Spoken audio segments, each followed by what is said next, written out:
Ardi, ceritakan konflik paling drama antara lo dan orang tua lo. Sebelum lo jawab, Assalamualaikum warahmatullahi wabarakatuh. Orang di depan gue ini si Ardi.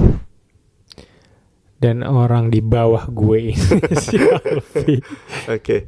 Coba ceritain drama paling drama. Oke, gue akan cerita. Ya gak bakal lah gue cerita. Gila kali lo. Tanya balik dong, gue nanya gitu biar ditanya balik sebenarnya. Oke, drama paling besar antara lo dan orang tua lo, Alfi. Enggak gila apa. Gue cerita. Tapi intinya gitu ya. Sebenarnya semua orang tuh pasti pernah punya konflik sama orang terdekatnya. Ya orang tua. Salah satunya orang tua kita. Tapi kan kita nggak mungkin ceritain. Jadi Ardi, Jadi kita bingung gimana melanjutkan podcast ini. Ya, jadi mungkin gini aja Ardi. Coba kita list masalah orang-orang. Gantian ya, gue duluan terus lu, terus gue, terus lu. Siapa yang terakhir dia kalah. Jadi males banget. Terus ngapain ngelis-ngelis doang? Biar orang bisa, oh iya gue pernah masalah kayak gini. Contoh dari gue ya, orang tua yang nggak pernah appreciate. Itu kan bikin konflik kayak apa lagi coba. Gue lagi. Orang tua yang nggak pernah paham mental health anaknya, jadi kayak anaknya cerita, aku nih stres ini, tapi orang tuanya kayak, ya elah gitu doang stres. Ayo, apalagi Ardi? Orang tua yang tajam banget kalau ngobrol, bikin sakit hati, atau orang tua yang nggak ngerestuin kamu sama orang yang kamu suka. Terus apalagi Ardi? Biasanya konflik. Ya banyak lah. Ya orang tua yang suka. Apa ya? Apalagi ya? Orang tua yang suka mukul. Ya gue mau bilang itu sih tapi takut. Oke. Udah. Gue gak tahu mau bahas apa lagi.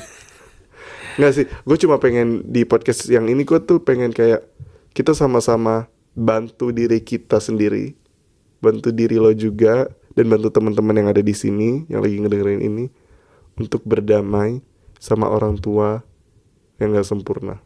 Kayak soalnya gini loh. Assalamualaikum.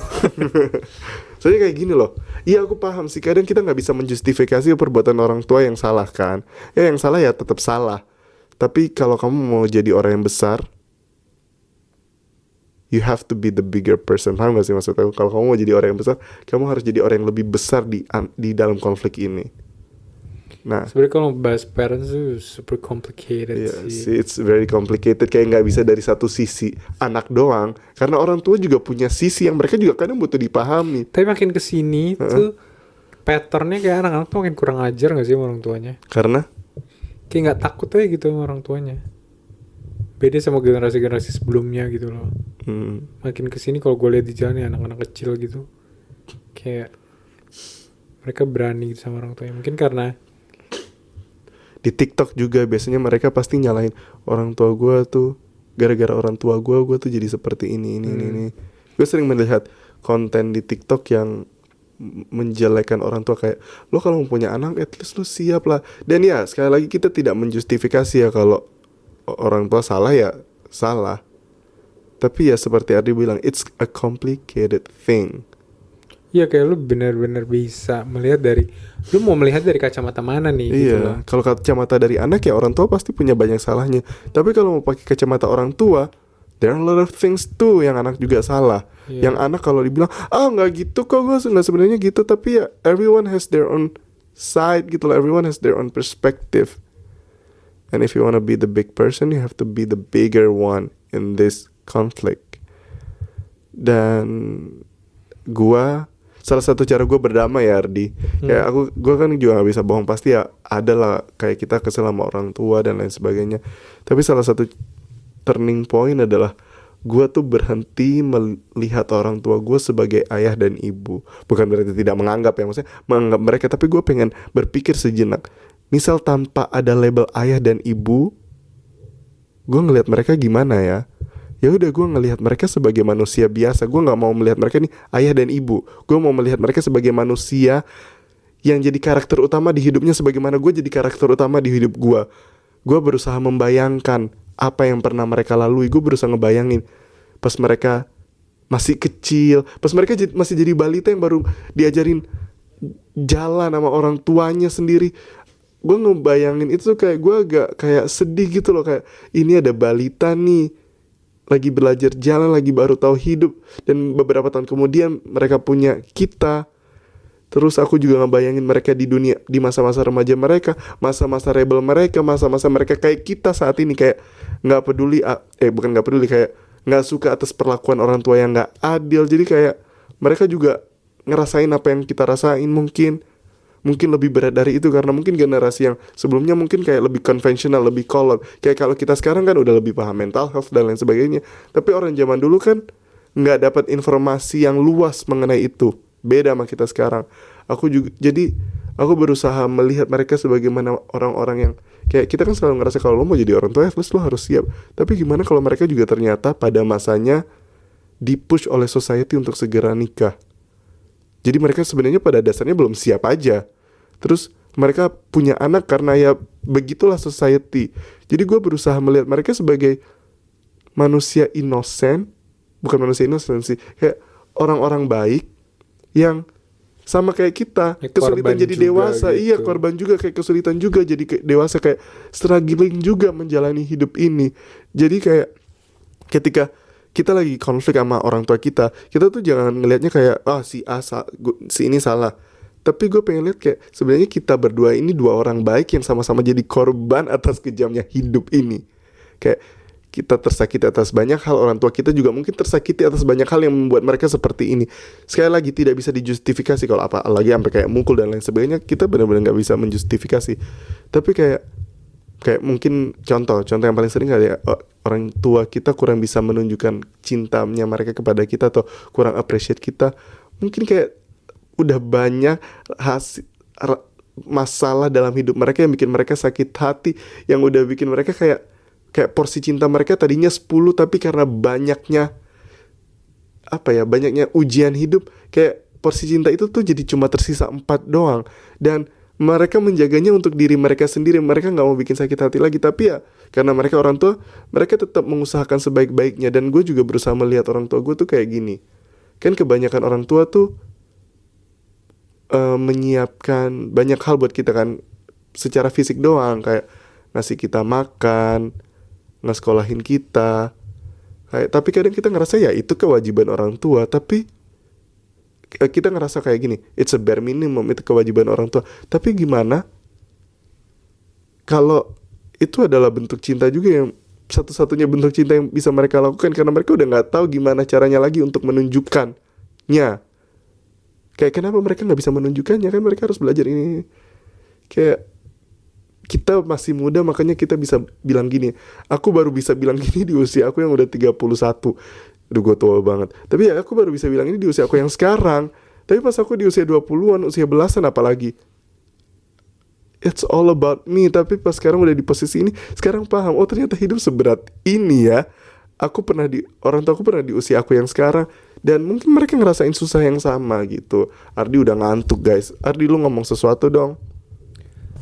Gue kan nulis bab soal orang tua kan di buku gue What's Wrong But Yourself Feeling, yang bisa didapatkan di Gramedia atau toko buku official lainnya. Jangan beli yang bajakan. Beli buku gue juga ya, judulnya Loneliness is My Best Friend dan Insecurity is My Middle Name. Maksudnya ya kenapa sih orang tua tuh sangat memberikan dampak gitu loh, besar dalam kita pada nantinya. Ya karena ya orang tua tuh adalah hubungan pertama kita plung lahir ke dunia ini. Ikatan emosional pertama yang kita punya adalah dengan orang tua kita gitu, yang kita apa ya, kita punya standar harusnya berhasil lah hubungan gue dengan orang tua gue. Dan orang tua juga harusnya mereka jadi orang-orang yang mencintai kita tanpa syarat gitu loh. Karena pasti banyak yang ngerasa kayak ya kan yang mau lahir di dunia ini yang mau gue lahir di dunia ini orang tua, jadi mereka dong yang ini gitu. Sebenarnya gue punya counter attack sih buat apa itu. Tuh? Emang orang tua lu mau punya anaknya kayak lo? Ya nggak sih? Kalau orang tua tuh disuruh milih juga mungkin maunya ya yang berbakti, ya nggak sih? Yes. Lahirnya aja lo. Jadi tolong jangan juga cuma nyalahin orang tua gitu loh. Maksudnya kita juga punya banyak salah gitu loh. Gue hanya bisa tersenyum miris mendengar ini.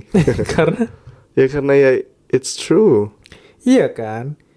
Kayak kita menuntut kesempurnaan atas orang tua kita, tapi kita juga nggak sempurna jadi anak. Yes, betul. Perfect parent doesn't exist karena mereka manusia kan. They're just human, dan kita juga nggak sempurna gitu. Doesn't exist. Yes, dan ketika kita punya patokan terus untuk menuntut harusnya gue dapet ini, harusnya gue dapet itu, karena nggak tahu karena apa ya, karena merasa kayak ya gue anak, gue pantas mendapatkan gitu. Ini.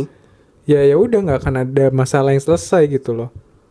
Dan kalau lu mau benar-benar move on, ya lu nggak bisa terus-terusan menyalahkan orang tua lo.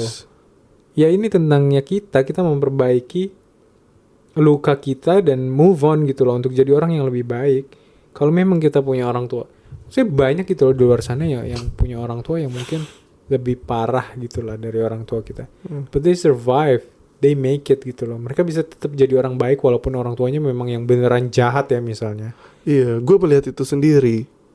Ada orang tua jahat dan anaknya yang kayak kurang baik gitu. Iya, dan anaknya baik. Dan anaknya tetap mendapat cinta meskipun gak dari orang tua, dari orang-orang lain juga.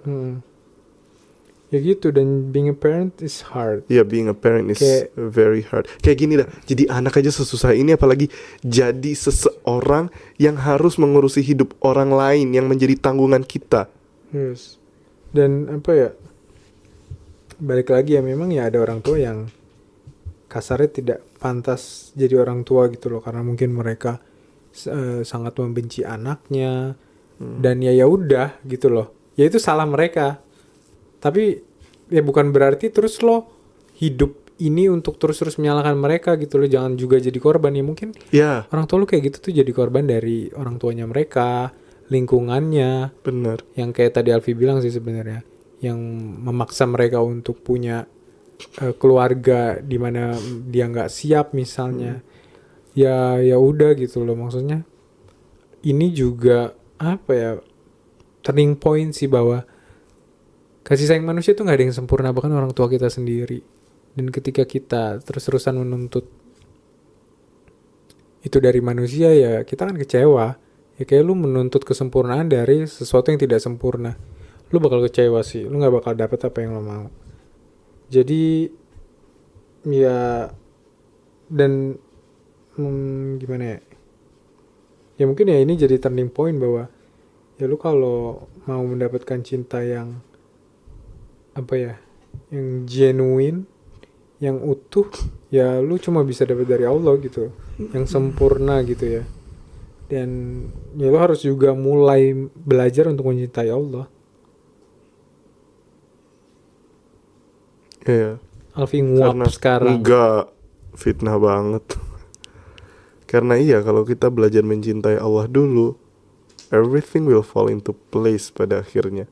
Kayak kita jadi tahu cara menghargai orang tua terlepas dari kekurangan mereka.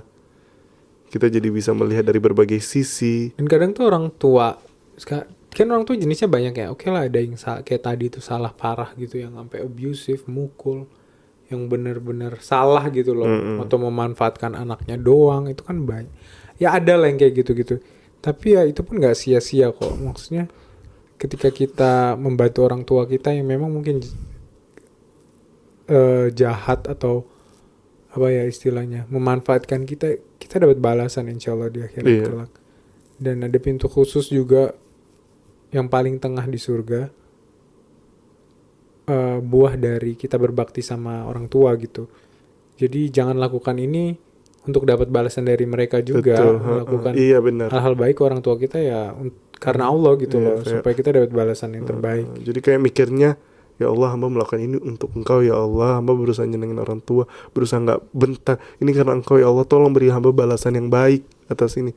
Karena kalau ngarepin dari orang tua, kamu udah baik beriin ini itu, tapi orang tua feedbacknya nggak enak, kan kamunya kecewa. Tapi kalau kamu ngarepnya gitu, kan lebih meminimalisir kecewa gitu. Dan ya aku selalu pengen ngetin, kan kayak orang tua kita mungkin udah jadi korban, kayak produk dari kehidupan ini yang kejam ini. Tapi kita stop juga berpikir kita sebagai korban. Oke, mungkin kita emang korban, tapi let's take it as a hero. Coba kamu bayangin lagi nonton film yang karakternya tuh kasihan gitu loh, tinggal di keluarga yang gak hangat dan lain sebagainya. Terus di sepanjang film dia tuh selalu komplain, terus selalu nyalahin orang tua, terus berantem sama orang tua, terus Males gak sih nonton film kayak gitu? Pasti kita pengen nonton film yang okay, I'm gonna take a change, I'm gonna take over my life, I'm gonna claim my life. Dia berusaha melakukan sesuatu yang berbeda, dia stop blaming, dia berusaha baik sama orang tuanya meskipun tidak diperlakukan baik. Dan ya pada akhirnya kalau kamu mau jadi orang yang besar, sukses yang besar di dunia dan di akhirat, you have to be the bigger person yang ngalah, yang maaf. Tapi mengalah dan maaf bukan berarti kamu kalah, dan mengalah dan maaf bukan berarti kamu kayak mengokekan semuanya. Enggak, tetap tidak bisa menjustifikasi apa yang salah. But at least you did the right thing. Dan ya, Dan kadang mereka mengira mereka melakukan yang terbaik gitu loh. siapa? Orang tua gitu loh. Nyuruh kita misalnya sesuatu yang kita nggak mau gitu. Karena ya pasti mereka maunya yang terbaik buat kita gitu loh. Ini untuk orang-orang tua yang sifatnya salah paham aja ya sama kita. Kayak kita tahu sebenarnya banyak opportunity di luar sana gitu yang lebih baik misalnya. Tapi orang tua taunya harus begini-begini dan kita dipaksa gitu. Ya itu kan sebenarnya mereka berniat baik gitu loh buat kita. Nggak mungkin lah, maksudnya yang kayak gitu kayak maunya menjerumuskan gitu. Paham. Mereka ya nggak paham aja gitu. Iya, mereka nggak paham. Kayak sama-sama dua orang baik, kamu sama orang tua kamu, dua orang baik, cuma sama-sama bingung juga, sama-sama takut gagal ya, juga, salah paham. Salah paham. Dan ya gimana ya, maksudnya kalau misalnya kita ngomongin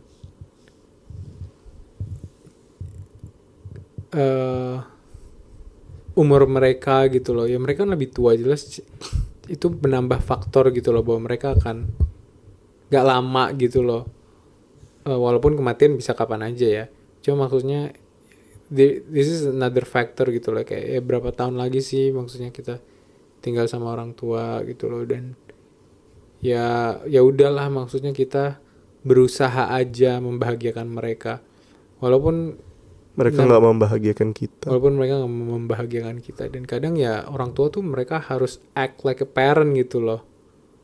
Nggak selalu bisa kayak anak-anak, paham gak sih? Ya harus kelihatan tough, harus kelihatan tangguh. Makanya dia yang lebih banyak marah-marah. Iya, ya karena kalau misalnya dia kayak kita ya gimana? Ya nggak jadi gitu loh. Jadi ya itu adalah peran yang mereka harus mainkan juga gitu pada akhirnya.